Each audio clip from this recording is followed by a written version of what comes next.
Can $68 billion save New York's subway? PL, subscribe my channel and share video with others. Picture this. You're standing on a crowded platform at 6th Avenue, Manhattan. The next train is late again. The lights flicker. You glance at the digital board, and it reads, "Delayed due to signal problem." Again. This isn't just inconvenient. For many, it's everyday life.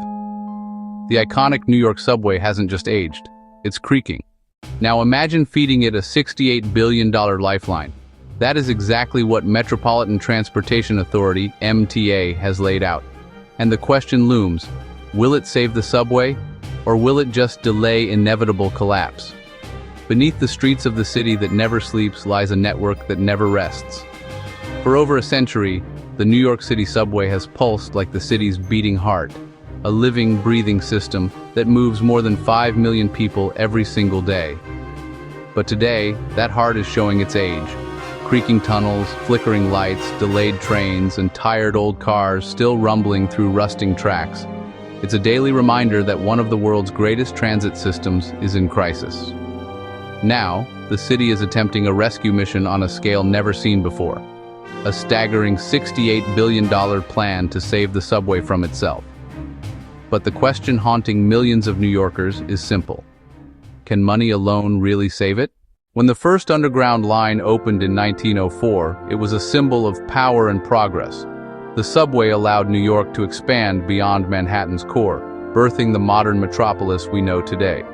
It grew into the largest rapid transit network on Earth. More than 1,070 kilometers of track, 472 stations, and 24-hour operation, something few other systems can claim. But that endless motion came at a price. Maintenance was often delayed, upgrades postponed, and modernization ignored. Today, parts of the network still rely on signal technology designed in the 1930s. Decades of underfunding and political neglect have turned what was once a triumph of engineering into a daily struggle for commuters. For many New Yorkers, the subway is both a lifeline and a nightmare. Delays stretch commutes by hours, track fires spark panic, and ancient signaling systems frequently fail. On some lines, a single power outage can cripple the entire service. The MTA estimates that trains are delayed thousands of times each month, costing the city billions in lost productivity. Some of the oldest train cars still in operation date back to the 1970s, long past their intended lifespan. Every day, millions of riders pile into cars with peeling paint and buzzing lights, hoping the next announcement isn't the dreaded, "We are being held" by the dispatcher.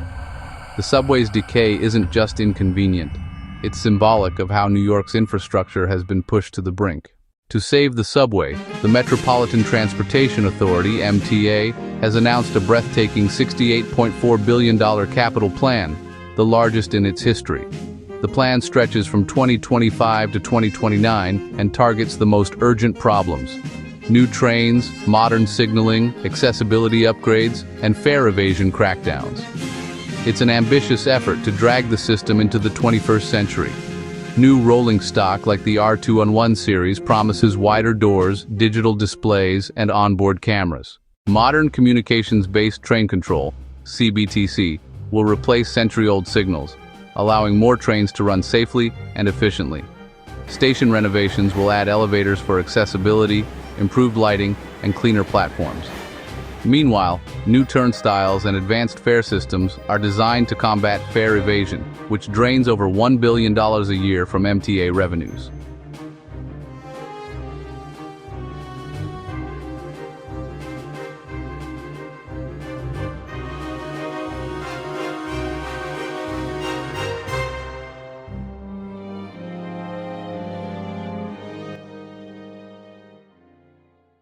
Funding for this colossal plan will partly come from the city's controversial congestion pricing program, which will charge drivers entering Manhattan's core.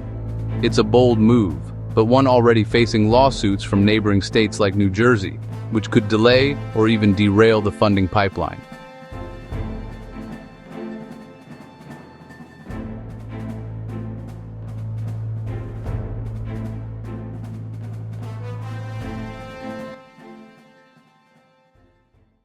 If $68 billion sounds like a magic number, history tells another story.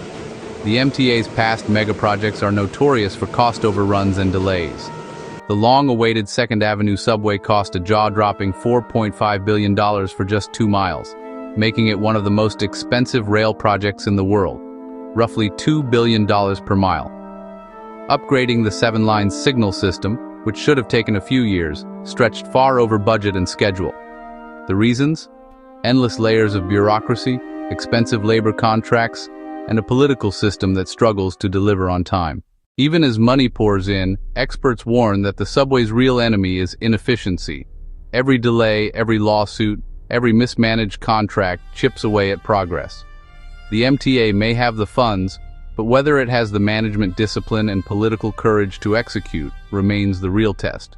Some infrastructure experts argue that $68 billion isn't even enough, that decades of deferred maintenance and rising costs mean the subway will need continuous injections of capital just to stay alive. To understand what's at stake, look no further than the millions who ride the subway daily. For them, this isn't an abstract policy debate, it's survival. A broken train can mean missing a job interview. A stalled signal can mean a nurse arriving late for her shift. For low-income families, the subway isn't just transportation, it's their lifeline to opportunity. When it fails, the ripple effect is massive. New Yorkers may complain, but they also depend on the system with unshakable loyalty. As one commuter famously put it, "I hate it, but I can't live without it." If the new plan succeeds, trains will arrive faster, stations will feel safer, and the network could finally meet the standards of a 21st century metropolis. But if it fails, New York could face gridlock, economic slowdown, and an urban mobility crisis that will define the next decade. The struggle to modernize New York's subway isn't just a local issue, it's a global one. Every megacity faces the same challenge: how to upgrade aging infrastructure built for another era. London, Paris, and Tokyo all spend billions each year to modernize their systems.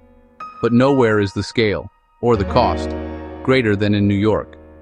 The city's density, complexity, and political ecosystem make progress painfully slow. Yet, if the MTA pulls this off, it could serve as a model for how megacities can rebuild their aging networks without shutting them down entirely. So, can $68 billion save New York's subway? The answer, perhaps, lies somewhere between hope and hard reality.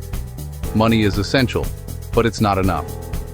Success will depend on execution, transparency, and vision. It will require breaking through the bureaucracy, rethinking procurement, and embracing efficiency in ways that have eluded the MTA for decades. The subway has survived world wars, recessions, blackouts, and floods. It has endured chaos and come back stronger. Maybe, just maybe, this investment will be the beginning of a renaissance, a rebirth of the system that built the city. Because New York without its subway isn't just unimaginable, it's impossible. As the trains rumble through the tunnels once again, echoing beneath the city's streets, one question still lingers in the dark. Can $68 billion truly save New York's subway, or is the system too far gone to be rescued?